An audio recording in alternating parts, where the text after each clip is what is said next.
how to pay Taobao using Alipay. Now, in this video, I'm going to be showing you couples of steps for you to be able to use your Alipay, use it as one of your payment method on Taobao.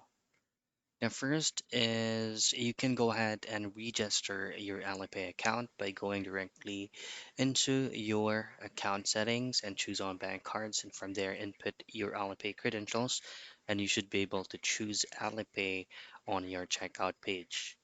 Now, the other thing that you can do is from your Alipay application, you should be able to see this option here that says Quick Login for Taobao users.